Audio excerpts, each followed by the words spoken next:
안녕하세요. 오늘도 사연살롱을 찾아주셔서 감사합니다. 앞이 보이지 않고 끝이 없는 터널 같던 제 인생에 새로운 희망과 기쁨이 생겨 요즘은 뭐라고 형용해야 좋을지 잘 모르겠네요. 지금부터 이상하고도 묘한 저희 가족의 특별한 이야기를 들려드릴게요. 저는 남들만큼 공부하고 남들만큼 직장 생활을 하다 결혼해서 아이 둘을 낳고 사는 지극히 평범한 여자였어요. 연년생의 제 두 딸은 다행히 활발하고 또래랑 잘 지내며 공부하는 것도 좋아하는 아이들이었죠. 사춘기가 와서 부모에게 버릇없게 할 법도 한데 저희 아이들은 한 번도 제 속을 썩인 적이 없었어요. 그도 그럴 것이 집안 분위기 때문에 아이들이 더 저를 힘들게 하지 않으려 했을 거라 생각하니 마음이 무겁기도 했어요. 남편과는 평범한 연애 결혼을 했고 아이 둘 낳고 잘 살다가 언제부턴가 부부 사이가 소원해지더군요. 남편의 차가운 태도와 무관심은 저를 위축되게 만들었고 어떠한 노력도 받아들이지 않으려는 남편의 모습에 저는 절망스러웠어요. 남편의 직업은 인테리어 공사 쪽을 하는 것이었는데 작업이 있다며 툭 하면 외박을 일삼곤 했죠. 밤에 작업하는 일도 없을 텐데 왜 집에 와서 안 자는 거야? 네가 뭘 알아? 밤에도 일이 있는지 없는지. 그리고 서울에 사는 사람이 무슨 대전까지 가서 인테리어 공사를 해.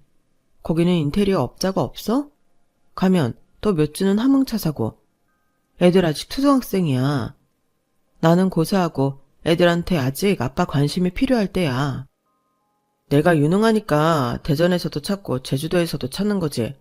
네가 그딴 식으로 남편을 우습게 하니까 딸들도 아빠를 개똥 보듯이 보지. 애들이 언제 그랬다 그래. 오랜만에 만나서 반갑다 티내도 당신이 피곤하다고 밀어내기만 했잖아. 너도 인테리어 일 해봐. 피곤한지 안 한지. 그냥 가만히 앉아서 입이나 놀리면서 남편 일이 힘들 줄이나 알기나 했겠어? 무슨 말을 또 그렇게 해. 저는 당시 동네 공부방의 시간제 보조 선생님이었고 남편은 제 일을 아주 우습게 보았었죠. 저는 남편의 하는 일이 대단하다고 생각했지만 도무지 무엇 때문에 집에 며칠씩 안 들어오고 타 지역까지 가는 건지는 이해가 되지 않았어요. 저희 부부 사이에 골이 깊어져 갈수록 알게 모르게 딸들에게 노출이 되었던 것 같아요. 남편이 제게 무심하고 냉담한 만큼 아이들이 제 속을 안 썩이고 잘해주려 애를 썼으니까요. 어른들의 문제를 아이들에게 지운 것 같아 너무 죄스럽고 가슴 아팠죠. 아무리 남편을 설득하려 해도 그는 전처럼 우리 가족의 자리로 돌아오려 하지 않았어요. 엄마, 나랑 주희는 괜찮아. 아빠 이번에 집에 돌아오면 내가 아빠 안마도 해주고 된장찌개도 끓여줄게. 그럼 아빠가 우리를 조금 더 예뻐하지 않을까? 진이야, 엄마가 미안해.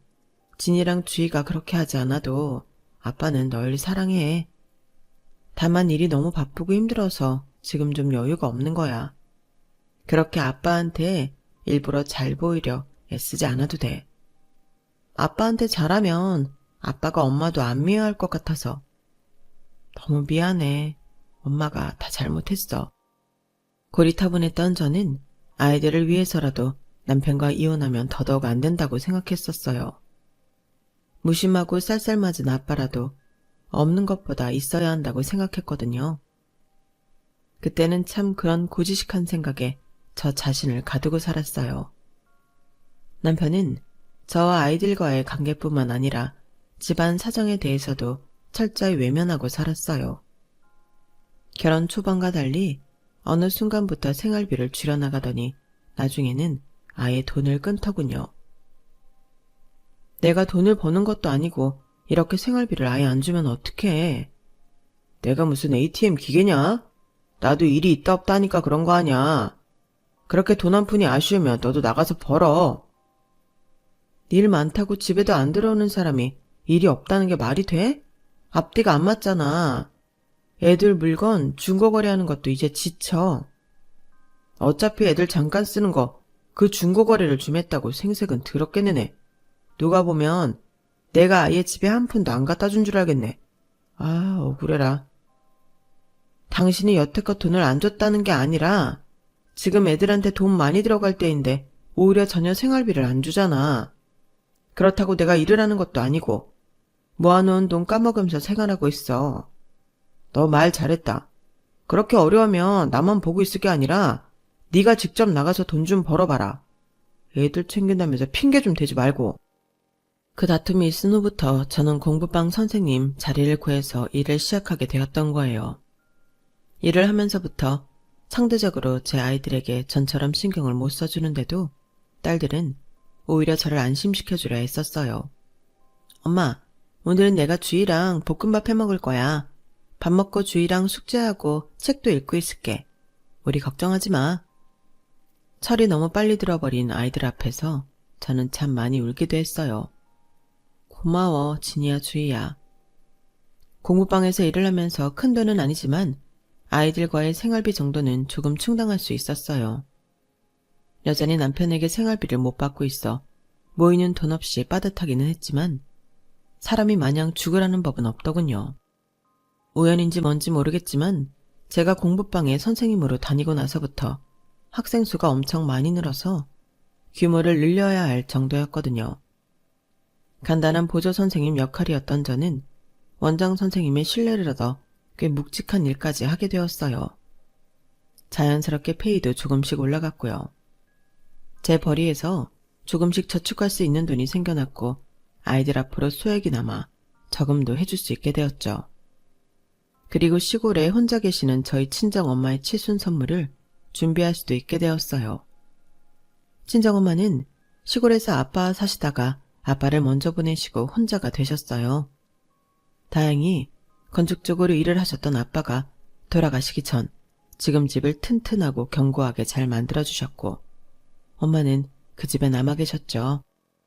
엄마 사시는 시골 동네에 더 나이가 많은 어르신들에게 봉사도 하고 마을 관리 같은 것을 도와주시면서 용돈벌이 정도를 하고 계셨어요.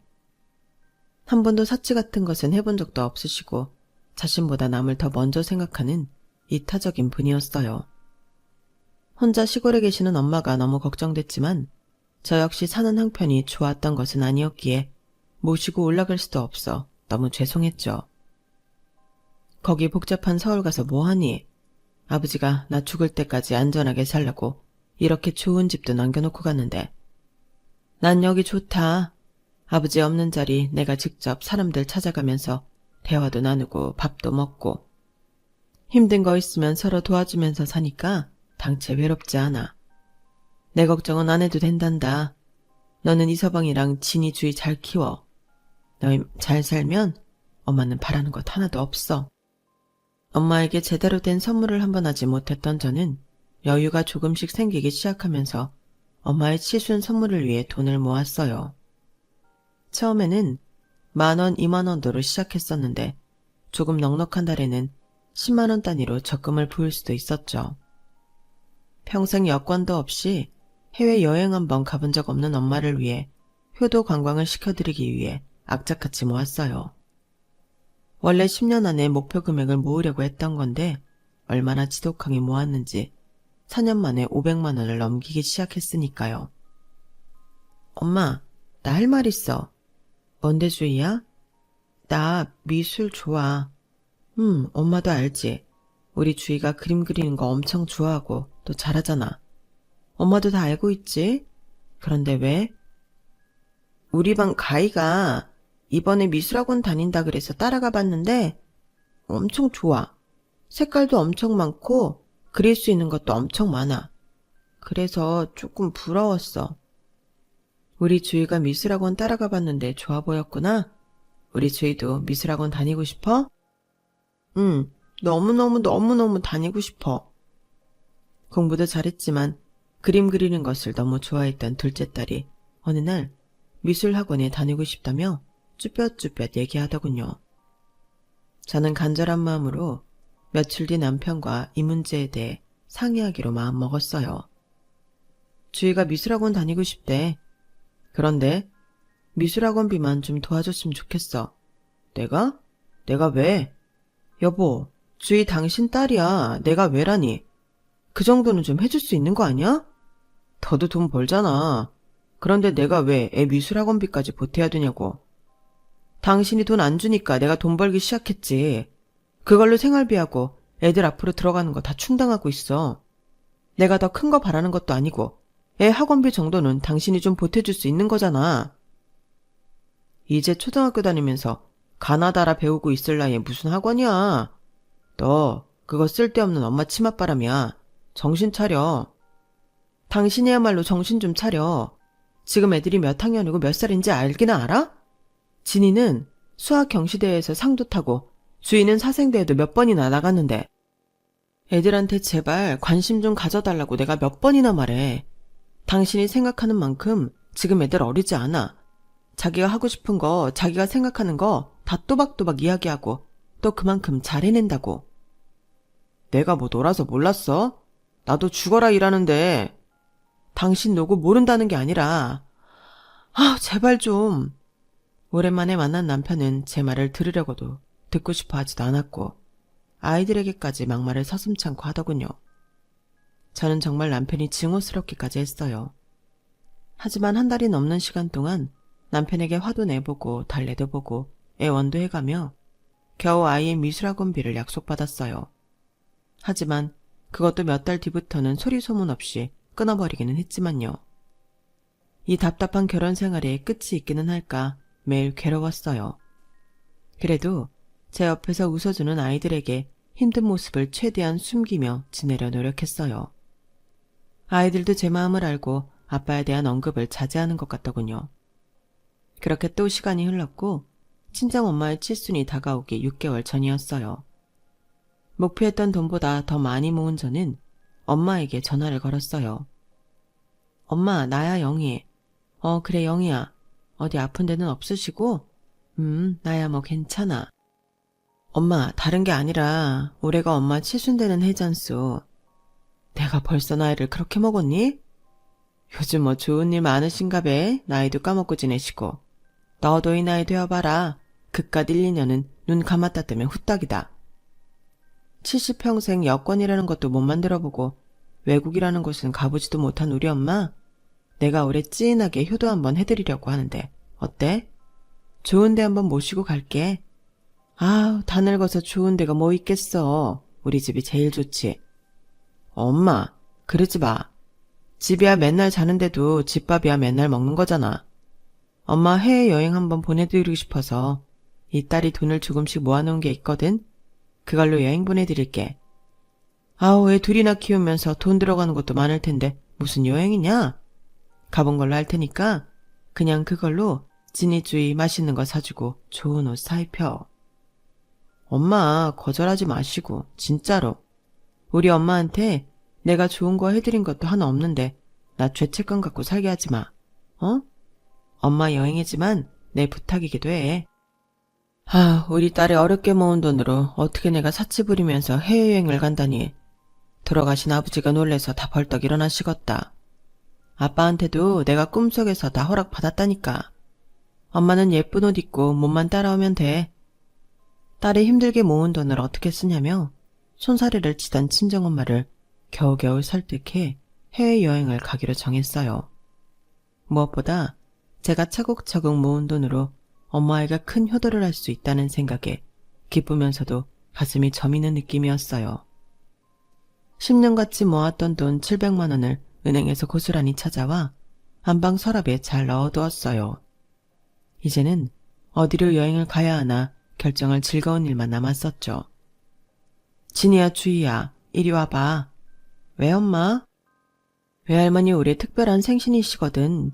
우리 다 같이 비행기 타고 해외여행 갈까 하는데 어때? 와 너무 좋아. 우리도 이제 드디어 비행기 타보는 거야? 야 신난다.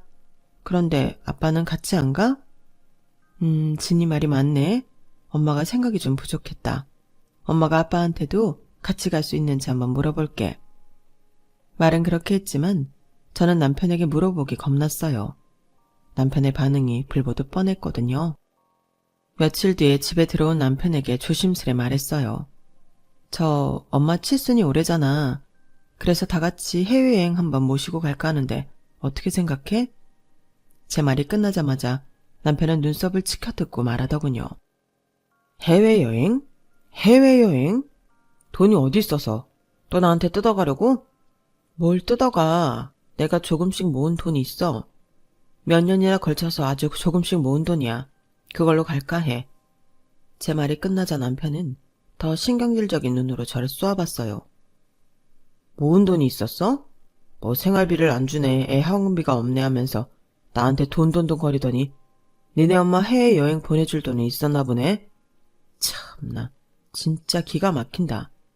너란 여자 생각보다 훨씬 무서운 사람이구나. 진짜 어렵게 모은 돈이야. 당신도 알잖아. 우리 엄마 여권도 없는 사람인 거. 이렇게 아무것도 못 해드리다가 갑자기 아빠처럼 돌아가시면 한평생 한이 될 것 같아서 그래. 매번 이렇게 해드리는 것도 아니잖아. 당신한테 돈 달라 하는 것도 아니고 같이 갈 수 있는지 물어보는 거잖아. 너 같으면 기분 더러워서 가겠냐? 진짜 생각할수록 골 때리네. 그렇게 돈 없다 징징거릴 때는 언제고. 뭐? 해외여행? 그럼 우리 엄마는 네가 해외여행 보내줘 봤냐? 어머니도 보내드리고 싶지. 그런데 형편이 넉넉하지 않잖아. 형편이 넉넉치 않아서 니네 엄마는 비행기 태워주고 우리 엄마는 뭐 한국에나 짱 박혀있으라 이건가? 그렇게 극단적으로 생각하지 좀 말고. 어머니는 평소에도 모임에서 해외여행 자주 가시잖아. 그리고 어머님 칠순 때도 뭐 해드릴까 나도 고민 중이었다고. 엄마 돈으로 해외여행 가는 거랑 그래도 며느리인데 네가 보내주는 거랑 같냐? 와, 착한 척 다 하더니 완전 뒤통수 치는 거 쩌네. 이렇게 또 싸우려고 말 꺼낸 거 아니야. 애들이 아빠랑도 같이 여행 가고 싶어하는 것 같아서 물어본 거야. 됐다. 너나 딸년들이나 다 기집애다 이거지. 이 집에서 내 편 아무도 없다 이거지. 해외여행이고 뭐고 니네끼리 잘해봐. 화가 잔뜩 난 남편은 집을 나갔고 방에서 우리의 다툼을 듣고 있던 딸들은 울면서 제게 안기더군요. 엄마, 내가 괜히 아빠도 가냐고 물어봐서 미안해. 엄마, 내가 잘못했어. 아니야, 너 잘못한 거 없어. 엄마랑 아빠가 생각하는 게 달라서 의견이 조금 안 맞을 뿐이야. 우리 다 가족인데 같이 여행 갈 수 있는지 물어보는 건 당연한 거야. 네 탓 아니야. 울지 마. 좋은 의도로 시작했던 것이 아이들에게까지 상처를 준 것 같아 마음이 쓰리고 아팠어요. 그 일이 있고 며칠 뒤 남편이 저를 갑자기 밖에 한 카페로 불러냈어요. 무슨 일이야? 집도 아니고 밖에서 만나자고 하고? 저를 보는 남편이 실실 웃는 모습이 이상해 보이긴 했지만 차분히 이야기를 나눠보기로 했죠. 자, 받아. 남편은 희죽거리며 제게 흰 봉투를 하나 건넸고 저는 조심스럽게 열어보았어요. 봉투 안에는 두툼한 돈뭉치가 들어있더군요. 어? 이게 뭐야? 웬 돈? 네가 좋아하는 돈인데 왜? 저도 의심을 해? 너무 뜬금없으니까 그렇지. 이게 무슨 돈인데? 아무리 생각해도 해외여행은 너무 우습더라고. 너도 양심 있으면 그렇게 생각하지 않냐? 아직도 그 소리야? 50만 원 넣었어. 이걸로 칠순 맞으신 장모님이랑 제주도나 갔다 와. 뭐? 제주도? 너 제주도가 얼마나 좋은 줄 알아? 해외는 무슨 해외야. 시골 노인네 제주도도 감지덕지지. 저는 온몸이 부들부들 떨렸어요. 어떤 모진 말도 어떤 모진 행동도 참으며 살았는데 친정 엄마한테 제주도도 감지덕지라며 50만 원을 제게 던진 그의 행동에 치가 떨리더군요. 제주도를 가든 해외를 가든 내가 알아서 할 거야. 이런 돈도 필요 없어. 그래? 진짜? 후회 많이 할 텐데. 뭐? 이거 50만 원 주는 거라도 받아. 가서 흑돼지 한번 먹고 땅콩 아이스크림이라도 사 먹으려면. 저는 더 이상 참지 못하고 자리에서 벌떡 일어났어요. 당신이 좋은 의도로 이러는 건지 나쁜 의도로 이러는 건지 모르겠지만 예의 좀 지켜줘. 그래도 당신 장모님이야. 누가 뭐래? 내 장모님 맞지? 그래서 이렇게 여행비를 주는데도 넌 뭐라 그러냐? 저희 화를 돋구듯이 남편은 계속 기분 나쁜 웃음만 지었고 저는 이 상황을 이해할 수 없었어요. 순간 제 내리를 번쩍하고 스치는 것이 있었어요. 당신 설마 안방 서랍장에 있던 돈 손댔어? 남편은 아무 대답 없이 희죽이며 저를 바라보더군요. 당신 정말 그런 거야? 그 돈이 어떤 돈인지 알아? 알아. 당신이 노인네 해외여행인가 뭔가 보내주려 했던 돈이잖아. 진짜 그 돈에 손댄 거야? 그 돈 어딨어? 어딨냐고 빨리 말해. 니네 엄마만 엄마고 우리 엄마는 뭐 옆집 아줌마냐? 나도 우리 엄마한테 효도 좀 했다. 뭐? 그 돈으로 뭘 어쨌다고? 요즘 명품백도 몇백 갖고는 뭐 사지도 못하더라. 돈 좀 더 모아놓지 그랬어. 그래서 아주 약소하게 중저가 브랜드로 우리 엄마 백 하나 내가 장만해 드렸지. 그 돈으로? 서랍장 안에 700만 원으로. 참, 700만 원이 아니지. 여기 네 앞에 50만 원 있으니까 650만 원이구나. 맞다. 650만 원짜리였지. 저는 그 사람 많은 카페에서 제정신이 아닌 사람처럼 소리를 지르며 악다구니를 했어요. 당신이 사람이야? 어떻게 그럴 수가 있어? 그 돈에는 손대면 안 되는 거잖아. 거기서 당신 돈 1원도 없어. 다 내가 악착같이 모은 거란 말이야. 당신이 무슨 자격으로 그걸로 백을 사서 어머니를 드려. 그리고 지금 생색내듯이 내 앞에 이 돈을 내민 거야? 당신 진짜 사람이야? 어떻게 나한테 이럴 수가 있어. 주지는 못해도 뺏어가지는 말아야지. 이 짐승 같은 놈아. 저도 모르게 나오는 욕짓거리에 남편도 표정이 변하기 시작했어요. 야, 말 조심해. 나가서 사람들한테 물어봐. 누가 더 잘못한 거냐고.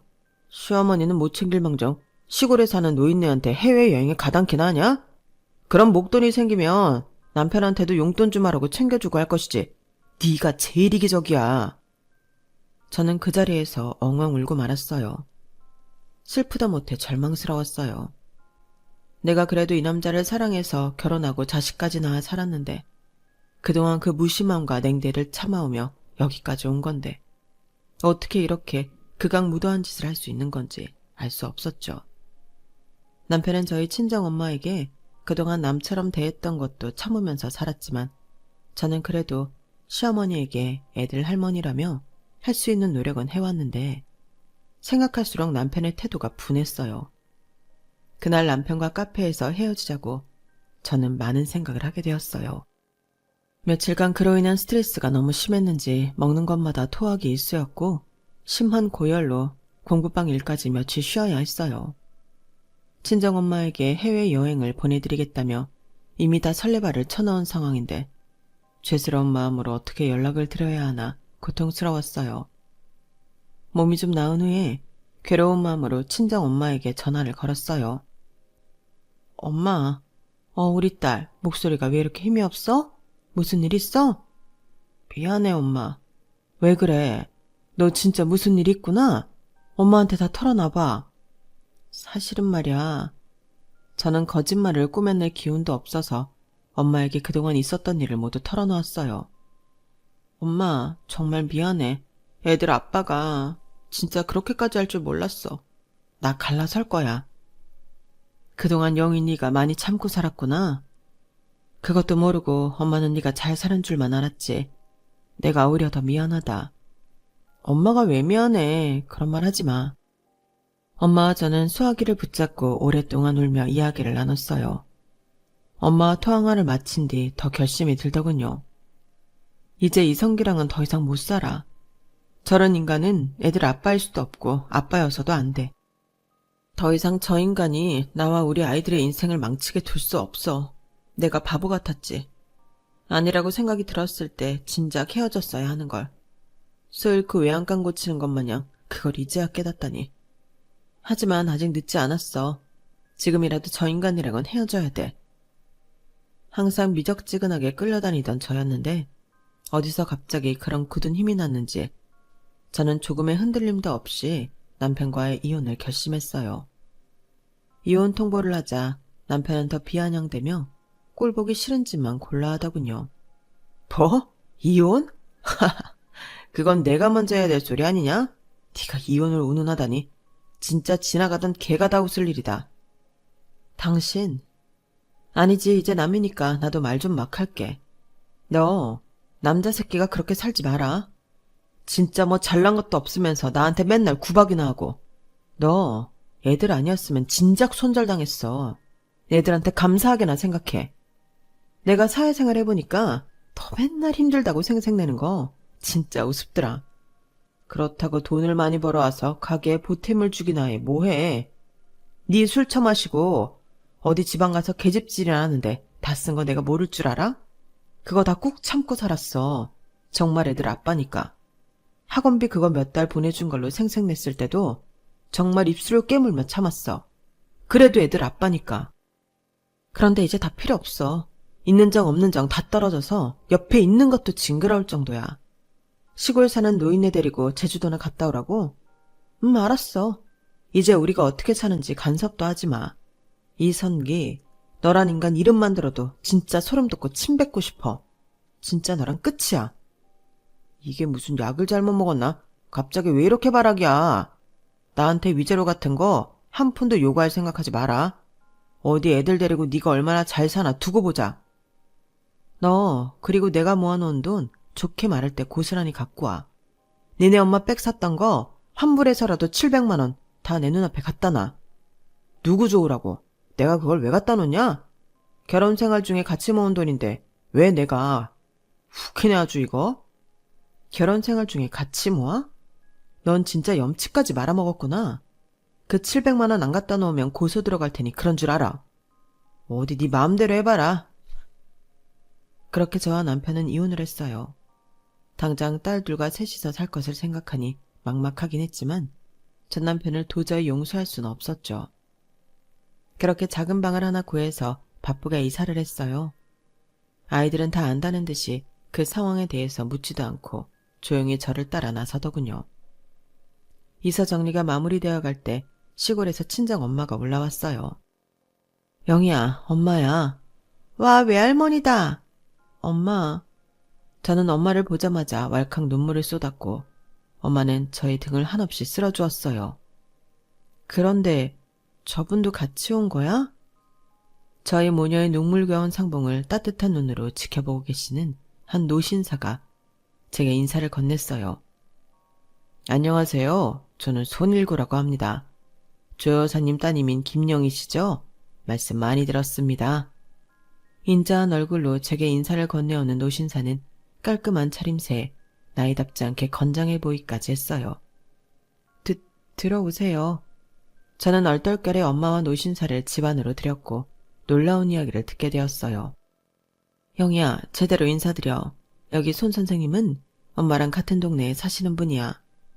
경황이 없어 인사도 잘 못 드렸네요. 안녕하세요, 김영희입니다. 그래요, 반가워요. 여기가 진이랑 주희인가 보군요.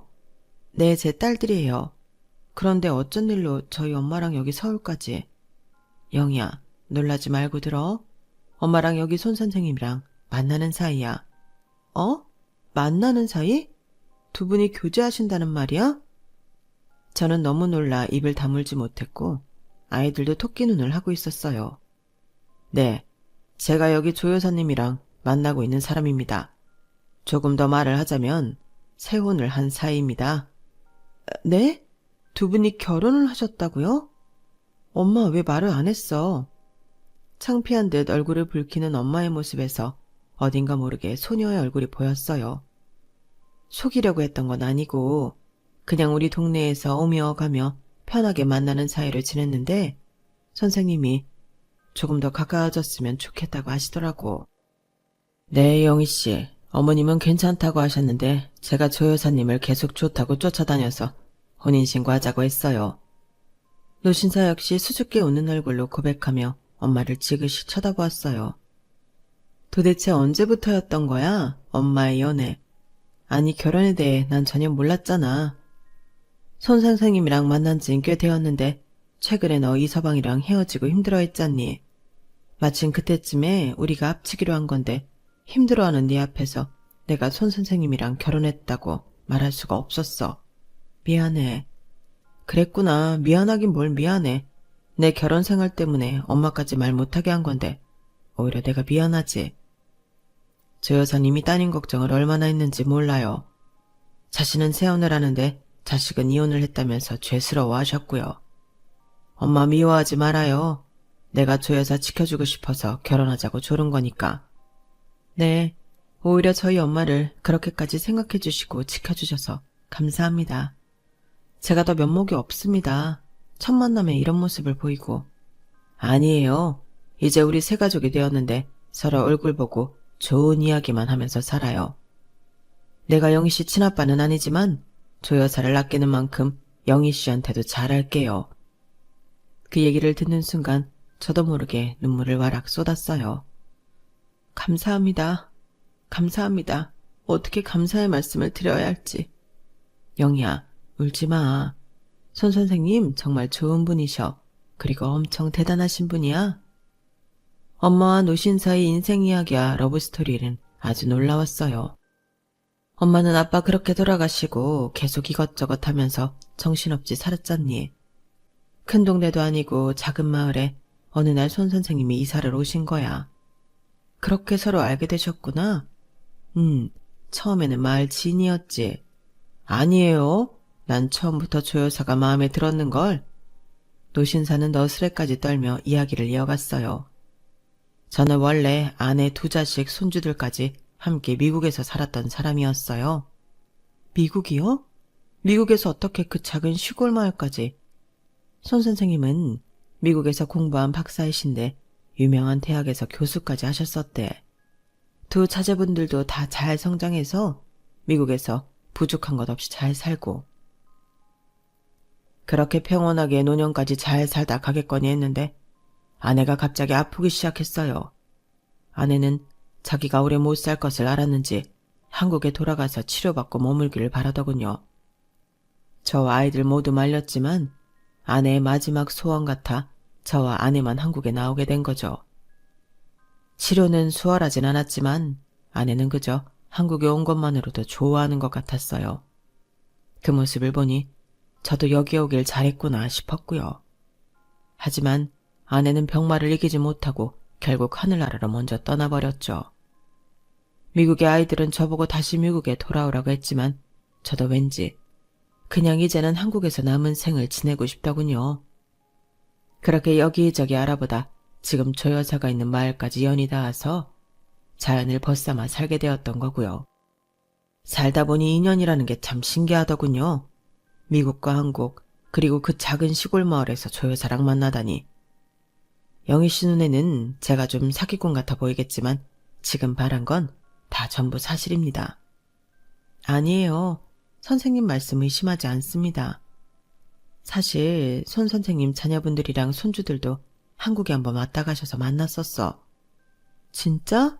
미국에서 여기까지 오셨던 거야? 먼 걸음 했었지. 자녀분들이 얼마나 훌륭하게 잘 컸는지 몰라. 미국에서도 다 내놓으라는 직업들을 갖고 있대. 그렇게 먼 미국에서도 엄마를 보러 오셨었는데 정작 같은 한국 땅에 있던 딸은 힘들었다고 징징댔었네. 미안해 엄마. 그런 말 하지 마. 오히려 너한테 미안해서 엄마가 더 말 못했던 거야. 엄마가 더 미안하지. 영희씨, 저 여사한테 이번에 참 힘든 일 많았다고 들었어요. 무슨 일이든 도움이 필요하면 언제든 얘기해요. 노신사는 양복 자켓 안에서 두툼한 봉투를 꺼내며 제게 내밀었어요. 이게 뭔가요? 첫 만남부터 이런 거 주는 게 좀 이상하다고 생각할 수 있겠지만 이혼하고 당장 2 아이들이랑 힘들 테니 넣어둬요. 일한다고 들었지만 지금은 이게 그래도 어느 정도 도움이 될 거예요. 네? 돈을 제가 어떻게 받아요? 영희야, 나도 손 선생님한테 그러지 마시라고 엄청 말씀드렸는데 막무가내셔. 자꾸 가족끼리 일하는 거 아니라고 하시고. 부디 제 마음 오해 말고 받아요. 저 여사랑 저를 허락해줘서 고마운 마음도 보탠 거니까요. 아무리 그래도 처음 이렇게 뵙는 것도 놀라운데 돈까지 주시다니 전 못 받아요. 어머니 칠순 때 보내드리려고 했던 해외여행 일도 들었어요. 전 남편한테 소장도 넣었다면서요? 네. 그 얘기 듣고 제가 더 마음이 아팠어요. 영희 씨가 힘들게 모은 그 돈이 그렇게 되었으니 얼마나 속상할까. 나라도 빨리 나서서 걱정을 덜어줘야겠다 싶었어요. 말씀만이라도 감사합니다. 우리 아들, 딸이 한국에 왔을 때 조 여사를 그렇게 좋아하고 따랐어요. 한국에 혼자 남은 이 노인네 곁에 이렇게 고운 여성분이 같이 살아준다고 하니 안 고마울 리가요. 아우, 손 선생님은 말씀도 참. 그래서 하는 말인데 지금 당장 가자는 것은 아니고요. 아들이랑 딸이 지금 뉴욕에 자리 잡고 잘 살고 있어요. 영희 씨만 괜찮으면 언제든 여기 진이랑 주희 다 데리고 미국 한번 놀러 오라고 초대를 했거든요. 영희 씨 생각은 어때요? 저희를요? 아, 저희야 너무 감사하지만 죄송해서. 뭐가 그렇게 죄송해요? 우리 이제 가족이라니까요.